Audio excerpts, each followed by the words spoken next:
Vous êtes sur la chaîne du développement. Bonsoir et bienvenue dans ce journal.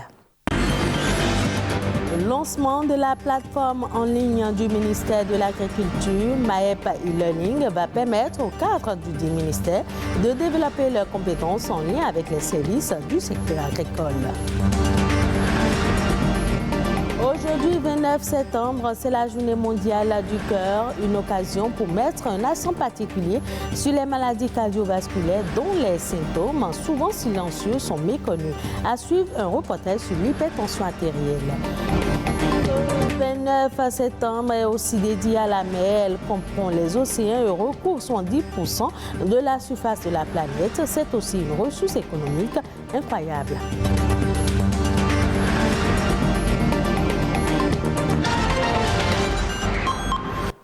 Bienvenue dans cette édition. Le ministère de l'Agriculture, de l'Élevage et de la Pêche a procédé mardi dernier au lancement de sa plateforme de formation en ligne.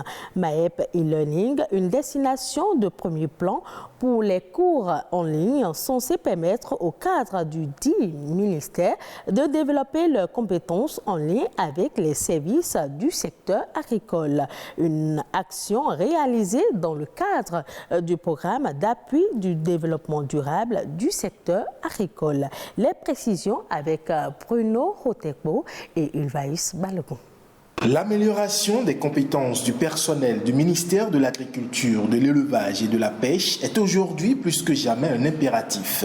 Cela pour favoriser la mise en œuvre efficiente des politiques et réformes engagées pour faciliter l'accès aux services du secteur agricole. Pour le renforcement des compétences professionnelles et l'apprentissage en situation de travail du personnel du ministère, il a été retenu de conduire la mise en œuvre du plan de formation suivant 3 modes d'apprentissage: la formation active, la formation action et l'auto-formation pour certains modules du plan de formation.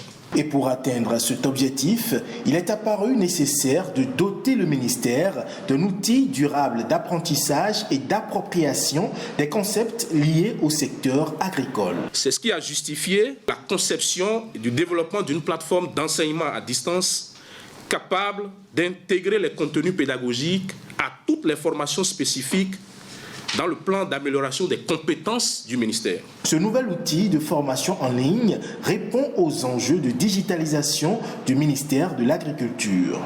La formation en ligne permet d'accéder à un programme de formation et d'obtenir une attestation, un diplôme, sans pour autant quitter les activités au quotidien. Pour les salariés, se former en ligne, c'est la façon la plus confortable de se donner les moyens d'acquérir de nouvelles compétences. Au-delà de répondre aux besoins de professionnalisation du personnel et à la nécessité d'adaptation des compétences des agents, cette plateforme e-learning vise à améliorer la productivité au travail et par ricochet permettre d'assumer de nouvelles fonctions et modes d'intervention.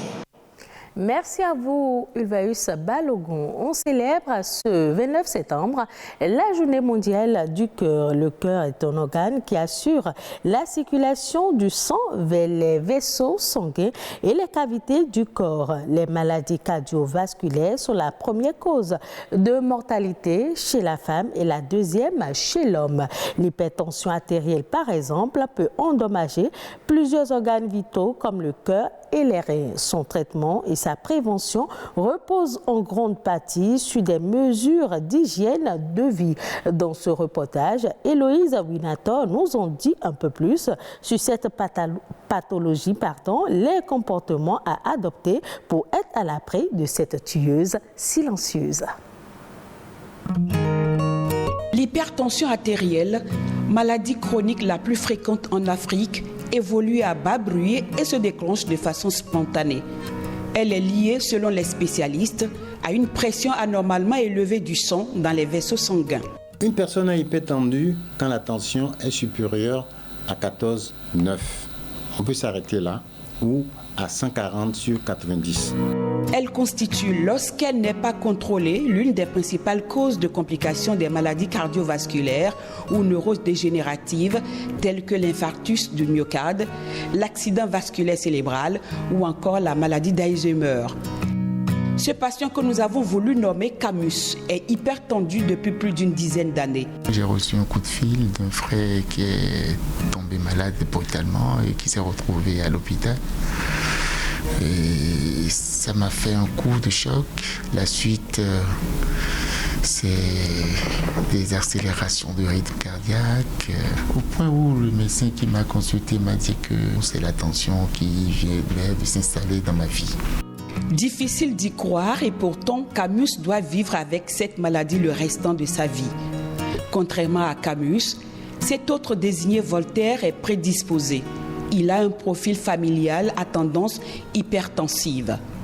À la suite d'une succession d'événements douloureux, de décès, eh bien, le docteur m'a dit que ma tension était haute. C'est par la suite que j'ai interrogé mon frère et lui aussi dit qu'il est hypertendu. Plusieurs facteurs favorisent la survenue de l'hypertension artérielle et aucun symptôme apparent n'alerte le patient dans la plupart des cas. Au Bénin, 70 à 80% des cas, on n'a aucun symptôme. On s'ignore. Les causes, oui, mais il n'y en a pas. C'est un panier à crabe de causes. Il y a ceux qui sont obèses, il y a ceux qui vont manger trop salé, ceux qui sont sédentaires, il y a ceux qui ont des problèmes donc, de sucre élevé dans le sang, donc de graisse dans le sang. Il y a ceux qui sont tabagiques alcooliques. La dépigmentation avec les dermocorticoïdes chez les femmes, les oestrogétatifs, quand on les prend. Oestrogétatifs, là, c'est pour éviter la grossesse. Des mesures hygiéno-diététiques seules ou le plus souvent associées à un traitement médicamenteux permettent de normaliser la pression artérielle. L'hypertension artérielle, aussi virulente soit-elle, peut être prévenue.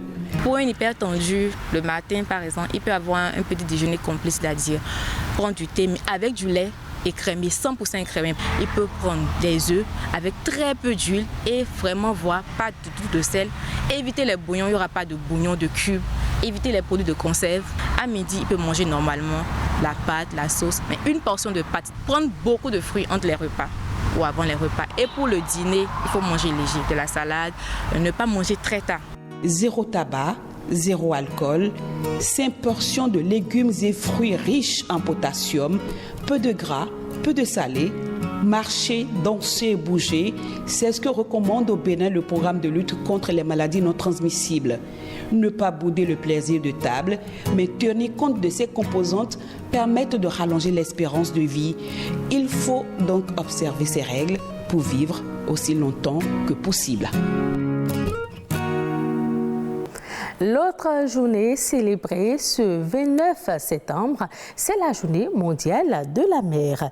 La mer occupe la plus grande partie de la surface terrestre. La mondialisation des économies repose sur la libre circulation des flux maritimes. C'est par la mer que transitent 90% des marchandises échangées dans le monde. Aussi, 30% des hydrocarbures consommés dans le monde proviennent de la mer. C'est un véritable enjeu de trafic maritime et de navigation. Cependant, au-delà du rôle qu'elle joue, la mer est essentielle pour la croissance économique de toute nation. Reportage. Son importance pour le développement de l'écosystème n'est pas toujours perceptible. La mer joue un rôle important dans la croissance économique de toute nation. Elle couvre une grande partie de la surface du globe. Notre survie sur Terre en dépend. En matière de biodiversité, il y a plus d'espèces au niveau des mers que dans les océans. Parce que c'est interne au continent. Maintenant, la mer constitue la zone d'échange de tampons, d'évaporation pour pouvoir reprendre la formation des nuages pour la pluie. Et c'est dans la mer aussi que vous avez les métabolismes parce que fournit beaucoup de CO2 dans l'atmosphère, ça passe aussi par la mer. Il y a aussi la quantité de sel que nous avons au niveau de la mer qui est très utile. Vous allez voir qu'à des moments donnés, on conseille aux gens de consommer ce type de sel-là. Les avantages sont vraiment énormes. Des avantages qui ne cessent d'accroître au fil des jours, notamment dans le secteur des transports maritimes. Environ 80% des marchandises du commerce mondial transitent par la mer. Elle devient ainsi le premier mode de transport avec plus de 9 milliards de tonnes de cargaison chaque année. La mer constitue le seul élément qui permet de transporter les marchandises de poids très élevé. Tout ce qui est fabriqué en Europe et autres, tout est envoyé dans les pays en développement par la mer. Donc le transport maritime constitue un grand rôle dans le développement économique de toute la nation.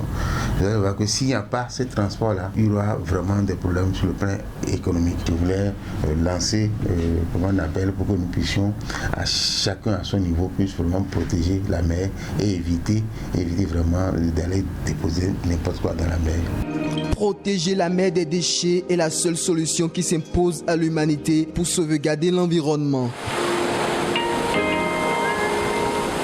Pour l'heure, l'Organisation maritime internationale OMI a adopté et continue d'élaborer des mesures pour diminuer les émissions de gaz à effet de serre provenant des navires et réduire la quantité de déchets marins.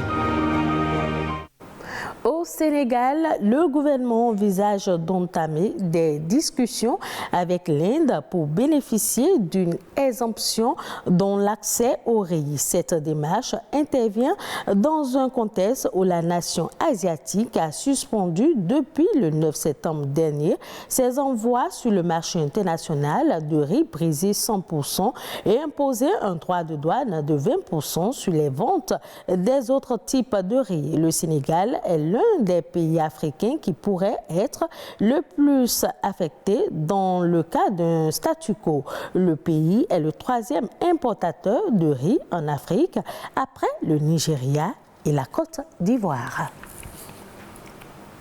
Le reste de l'actualité au plan international, c'est dans Eco Inter, présenté par Héloïse Winaton.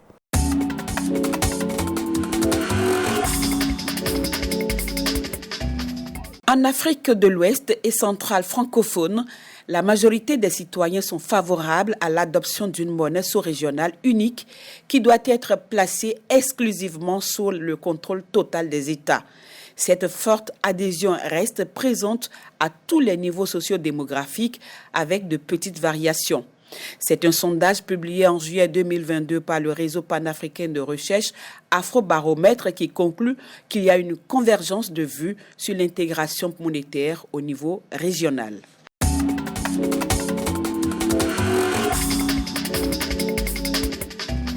En 2022, l'argent fait grise mine. L'once de métal gris a fondu et a glissé sous la barre des $20, soit 14 500 francs. Un repli de près de 15% depuis le début de l'année. Le regard des investisseurs est davantage braqué sur le dollar, emporté dans une spirale ascensionnelle inédite. Dans ce contexte peu favorable aux métaux précieux, l'argent ne roule pas sur l'or. Mais il n'est pas le seul à perdre de son lustre. Le métal jaune est également moins brillant sur les marchés.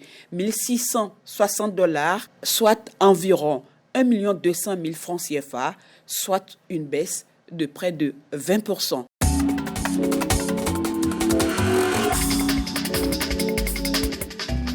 L'avenir des diamants russes est problématique. Jusqu'ici, la pierre précieuse a réussi à échapper au couperet européen.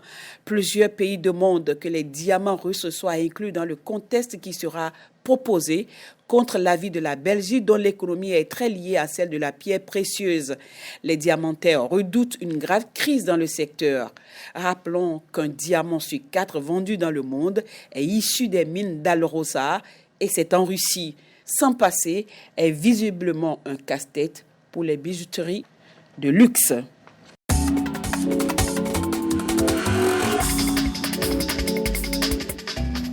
Dans ce contexte, l'OCDE revoit à la baisse ses prévisions de croissance mondiale. L'institution table sur une hausse du produit intérieur brut de la planète à 2,2% en 2023 contre 2,8% lors de ses estimations de juin.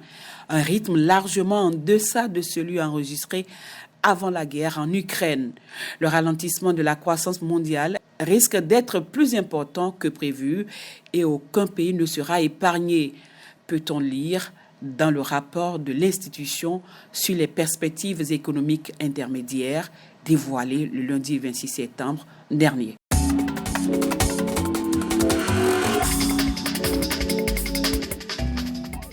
Ainsi Ici se referme cette édition. Merci de l'avoir suivi. Retrouvez ce journal sur le site de l'ORTB, www.ortb.bj.